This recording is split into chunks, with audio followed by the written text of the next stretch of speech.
Hello, Michael. How you doing? Lino, I'm doing all right. How are you? I'm doing great, buddy. It's been busy day. I think for both of us. Yeah, and this week has been a little bit crazy because students are back. The semester begins. Yeah, semesters begin. So Lino and I are busy. And busy Edmundites. It's a whole stream of things that happen very quickly. Yeah. So we kind of rush in.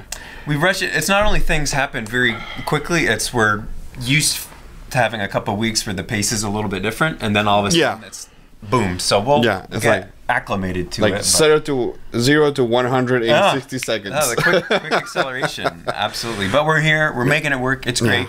So just really quickly, what we're both up to. You are involved with all sorts of stuff. You're involved with Move. You're involved with etc. We're right now preparing. We have a training for our incoming new leaders in Move. So that'll happen this weekend. Group dynamics.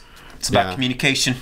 Totally, and getting the students coming back into leader. Yeah, the ones coming back in the groove, and the new ones learning the ropes of their new job, especially because they're coming new in the middle of the year, so for them it's a little bit rougher to get into the movements. You know, there's the transmission of knowledge. All these good things happen, so it'll get together. It'll happen. I'm teaching 2 courses this semester, or 2 sections of 1 course, so that keeps me pretty busy.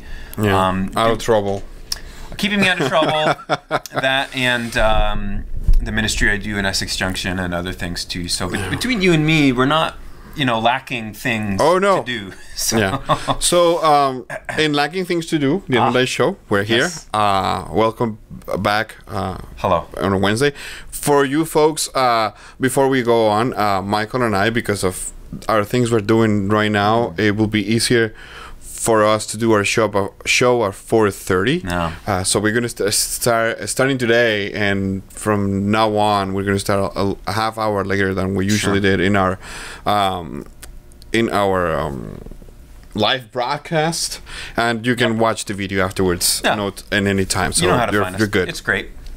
So today's topic, Michael and I, the St. Michael's magazine, which I was going to bring a copy and I forgot. Oh yeah, that is a thing we could have done. Totally. But St. Michael's College, the magazine that goes out from St. Michael's College to alumni, had a really good article with Father Michael. That's me. And Father Ray Doherty, one of our Edmundite brothers. Here, look at this. Keep talking. And I'm not using my phone. I'm finding something. They were talking about the magazine was about the arts. It was. And they had the first article, front page, huge photo of Michael and Father Ray Doherty.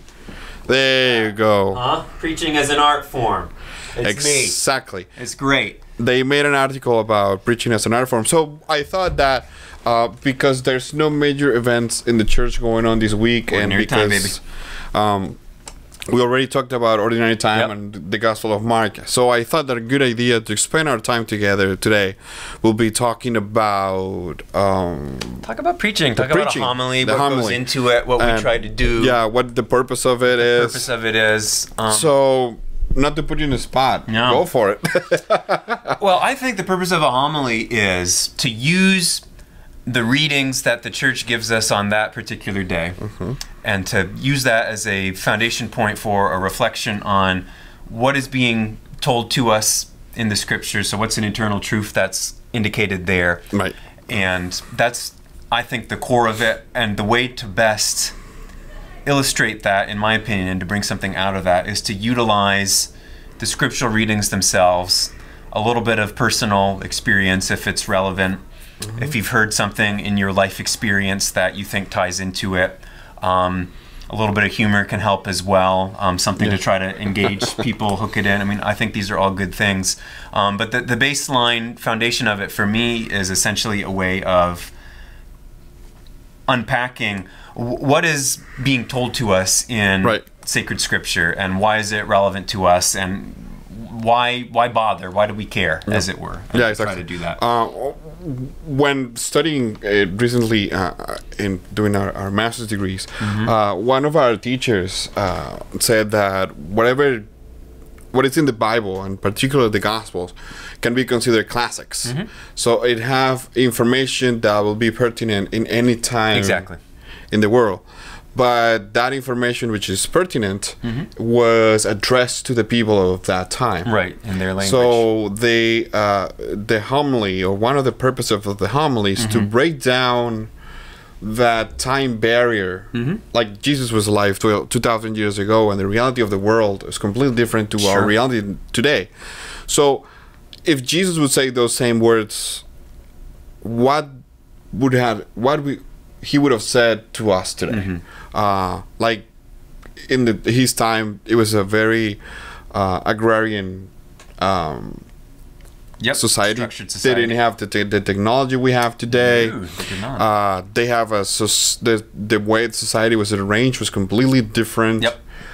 So sometimes it needs to be break down. Yeah, we read those things with modern eyes, and it's like, okay, well, what does this mean? What is this custom? What is this practice, or whatever? And that can be sort of something of a tripping point for people if they, you miss the message, because it's like, well, the context of it needs to be unpacked for me. So the homily is a place to do that. And even stripped of all sort of the indicators of place and time, though those are very important, there I think is a kernel of eternal truth there that's relevant to any culture at any time. So that's part of our job as preachers, is to unpack the message that the readings are bringing to that. And sometimes during the ordinary time, as we said the other day, we read the gospel kind of in an order way, but when we come to the strong times like Lent, Easter, Advent, Christmas, the readings are not kind of orderly. They're not orderly. Sequence. It's not in sequence, but they come.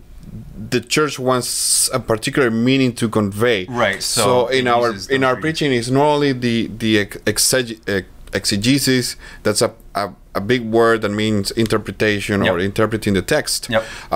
We also have to accommodate the mission or the subtext that comes from the season, which sometimes can be easy, sometimes can be really hard. Sometimes more difficult than others. But that's why, for example, on, say, Christmas Day, the church gives us particular readings to work with. And so we couldn't just say, hey, I think I'll preach on, Noah's Ark or whatever. There's certain things that the church is saying, hey, talk about this. And it's not just seasons like Christmas and Lent.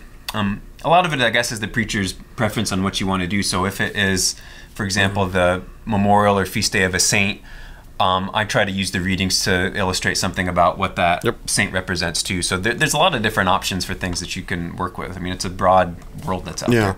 I don't know for you, but for me, sometimes the weekdays are a little more complicated to compose homilies to. They can be, that it can be like a Sunday, because I say the Sunday readings are selected in a way that they complement each other. Make sense and complement each other. What happens during the weekdays is that you have a first reading that comes from a book of the Old Testament or one of the Pauline letters. That is what we call a lectio continua. So they choose a book, and then for a week or two you will be reading chunks of that book continually, and then you are in a particular gospel reading chunks of that gospel. That in sequence. So the two don't necessarily match. Connect to each other. It gets complicated sometimes. Or bringing an idea also. The other idea that I don't know if it's true for you, but it's true for me.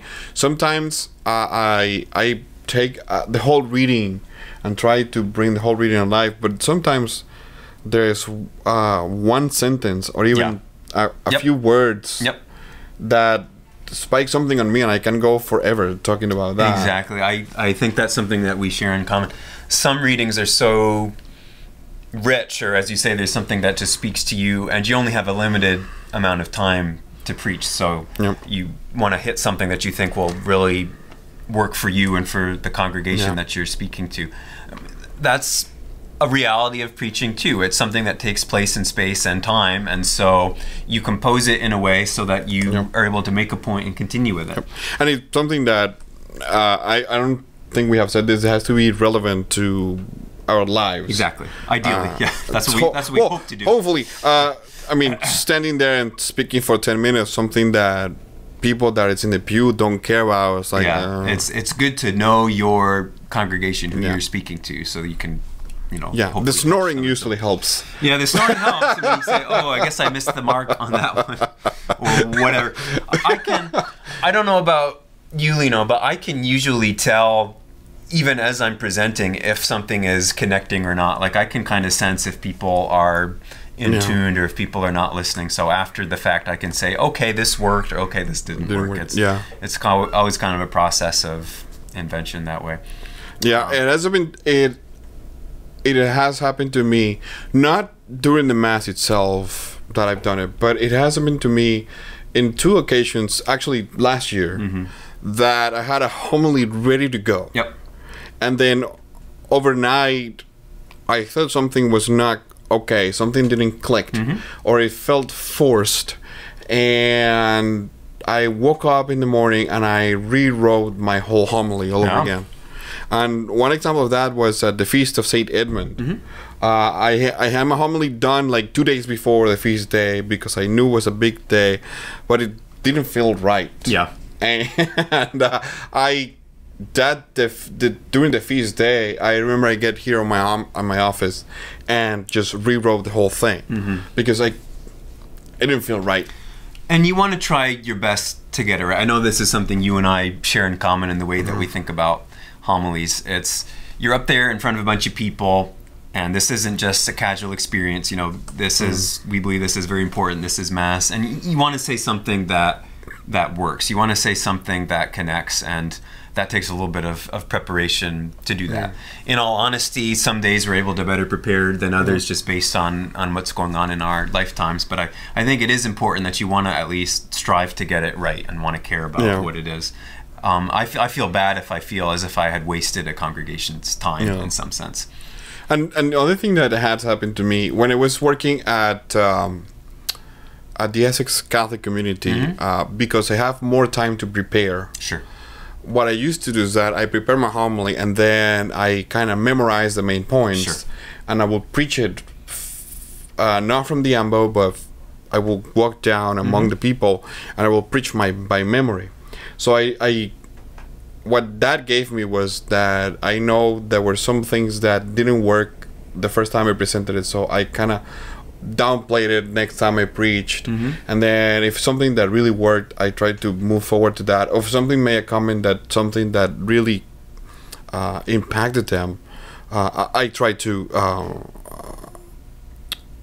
make adjustments between masses. So it's good. I don't know if people know about this or necessarily care about this, but I think I'm just going to say a little bit about what my preparation process. I was going to ask you what the process is. See, we're connected on the same page. For me, it starts obviously, I hope, with reading what the scripture passages for that day are. So that helps. Yeah, I think so too. So you see what you're working with, and I say, okay, I read it through. Maybe reflect on it for a little bit, pray on it for a night or two, and then I'll pick up. I have a variety of biblical commentaries, which are books put together by people that know their stuff that can sort of unpack for me, okay, what historically is happening in the context here? What did the author mean by this? How does this connect to other pieces of scripture, what have you? So that kind of gives me a sense of what to work with there. And I know some of that foundation from things that I've learned in graduate school and wherever, but it's good to sort of refresh that. So then I have that level to work with. So what is the text as we have it, and what is it telling us? That's pretty key. And then what I try to do is think to myself, well, how does this strike me?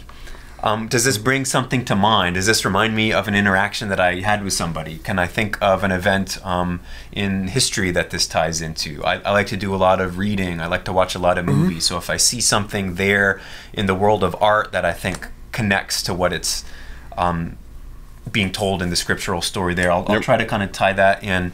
And then I try to, not too much because it's not all about me, but I try to put a little bit of personality into it. Everybody has their own style, so if I can share a comment of something that happened to me, or maybe something humorous or something that I was just myself struck by. I'll try to work that and make it a little bit personal, because believe it or not, I and Lino as well are people that have these, our own feelings and emotions, and I think people connect to things on an emotional level that way.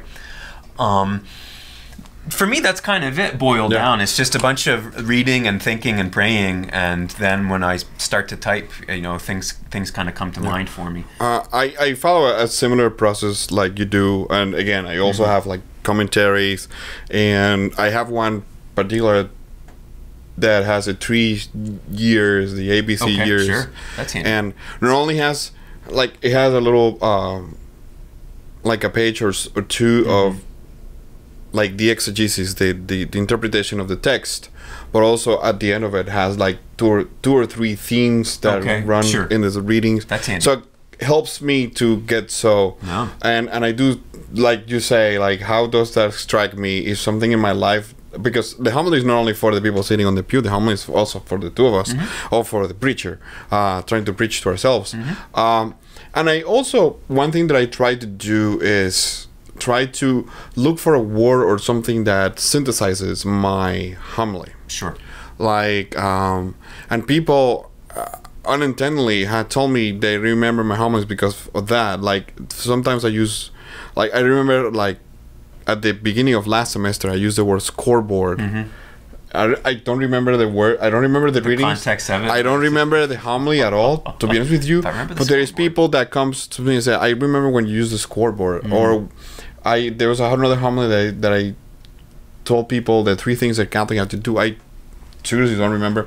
Because part of my process also is that after I write my homily, after I preach, that piece of paper, I destroy it and I delete the file from my computer. Oh, wow. Yeah, because, I mean, as we told you, if you remember, every year, at least the Sunday cycle repeats every 3 years. So I don't want to have the temptation of reusing my homilies and keep them fresh. And keep them coming. So for me, I believe that having that historical thing there, it will. I know myself, and I know if the temptation is there to grab a homily already that I said, I'll do it. So I even eliminate that. To eliminate that, for me, I try not to to keep it. Yeah, understand that. But that's pretty much the same. We follow kind of the same. Yeah, it's interesting. Everybody has a different writing and presenting style, and some things that work for me, I just don't even think about. Like, I know that I use repetition of phrases a lot, or just kind of things there, because if something's repeated, I think it sticks in people's mind. Maybe that's what happened with the scoreboard example or what have you. So that's the thing that's definitely part of that for me. Something, I'll mention this. I've mentioned this before, and some people have had a different reaction to it. I had a professor in grad school. Well, we both had this professor, John Baldwin. And one of the things that he said, and he kind of said it, I think, to be a little bit provocative, but he said that if someone shows that they don't have a capacity at all to preach, like any capacity at all, then they should maybe think twice about being ordained. They should think twice about what their vocation is. That's what he said. Agree or disagree, but I think that preaching is an important role for priestly ministry. I don't know if I'd agree with totally what that individual said, but I can sort of see where he's coming from to a certain extent. Well, I see my whole role as a priest as preaching, almost all the time. Because I mean, we are not only preaching on the ambo every Sunday or during the daily masses. That's very because true. Preaching, as we said, is opening the scriptures. There's a beautiful the image of Jesus on the walk of Emmaus is Jesus opening the scriptures to the disciples. Like, didn't you remember he said this? This is what they meant. So I see. Not that we are Jesus or equal like Jesus, but that's part of our job, to open the scriptures, to interpret what the substance of the scriptures are to the people, so people can live their life according to those readings. Sure. But that's not our only job. You work on our CIA, which is the training of new Catholics. So in a way, you're opening the scriptures for these people, even though they're not in the mass format or preaching. When we prepare people for the sacraments, parents for baptisms or couples for marriage, we're opening the scriptures for them in a way. So trying to explain what the sacraments are about and what they're looking. So how is that going to impact their life, their life of faith? So I see in that sense, what you mentioned is that for us, I see my ministry as preaching most of the time. So I can see what it sounds provocative, but I think it has some there's something meaning to it. No, food for thought. Yeah, food for thought. I don't something to put a comical part of this. Last Sunday, the readings were very oriented towards vocation. Yeah. So the first reading was the reading from the calling of Samuel. Yep. And then we read from the Gospel of John, the calling of the two first disciples, the two apostles, like where do you live and stuff. So my homily was around the calling and how sometimes when God calls, we send that call to voicemail. Okay. That was part of how I introduced the subject. And it was funny because when I was in the middle of my homily, I'm talking about voicemail. Oh, you got a call? A cell phone went off in the church. Funny. That wasn't yours, but it was somebody. No, it wasn't me. It was somebody funny. in the pews. Their phone went off, and my first reaction was I was reading the text, was to put my face on the text, try to stay concentrated and do it, well, you know me how I can be a jokester, so I was like, I was thinking like, I'm not gonna say anything, I'm not gonna say anything, I'm not gonna say anything. When the darn phone rang for the third time, that's when I just looked at the microphone, looked at the people and said, see, he's calling, with a smile from ear to ear. And I hope that the person whose cell phone was ringing doesn't take it in a bad way. I don't think so. I don't think so. But it was perfect. I never liked a phone ringing in the church. Yeah. So yeah, but I'm saying this because also preaching requires a lot of concentration. So this is because a lot of things that happen in the church when we're preaching that can be very disconcerting. I don't know what happened to you, but kids crying. Yeah, you have to kind of handle those distractions, and sometimes I think, as you did, it's okay to kind of comment on it and work it in. You don't want it to be something that distracts you from what you're saying or distracts the people from what you're saying. In a way, it's kind of like, when you're working the congregation, you're up there in front of people. It's not like a acting routine or like a stand-up comedy routine or something like that, but you have to be able to know how to handle unexpected things that kind of happen that way. So it's a skill that you develop. And the other thing that I wanted to say about the homily vocation now, is that I don't know if this happened to you. I had a great experience last year when it was middle of the summer, even a few weeks before I moved back to St. Michael's. I was working at the parishes that Michael is working now, and I was at the end of Mass saying goodbye to people. It was very nice, and this lady came to me, and she said, the homily you did on Palm Sunday really got to me, and it addressed a lot of issues that I had in my life. I cannot thank you more for this. Wow. And as I said, I have no idea what it was. I didn't remember what I said, and I said like, "Oh, I'm glad that I helped you," and she started crying, and oh my goodness, wow. It was beautiful. Moment. And for me as a preacher, it was like, what I'm going to say is like, sometimes you put some words in a page, and you don't know to whom that message is getting to. Yeah. And these days also, somebody told me that there was someone in the congregation here at St. Michael's who was having a struggle, and my homily hit it right in where it had to hit. Wow. It has happened to me two times in 3 years. I don't know if it happened to you yet. Similar things, maybe. Yeah, it's always interesting when people come up and let you know that it impacted them in some way. Because my experience is, if people don't like something, they'll typically vote with their feet. They just won't say anything. But if people really, really like something, it's not often that they'll come up and say so. But it's very cool when they do. Yeah, but I guess that the point I want to make is that sometimes you write something in your homily, not thinking that it's going to have an impact, but at least it's one person in the church that those words. I think whenever you kind of unleash words publicly, they kind of go out from you and they become whatever other people hear from them. So if they hear what they need to hear in it, I think that's great, even if it wasn't your initial thought or intention. That's okay. So, and the other thing is that if you feel that our homily did not address something they should have addressed, if it's me, please come and tell me. I'll be happy to listen to you. We're always trying to get constructive criticism, feedback. Yeah, there's always room to grow and improve. So don't be shy. So we have hit our time limit for today.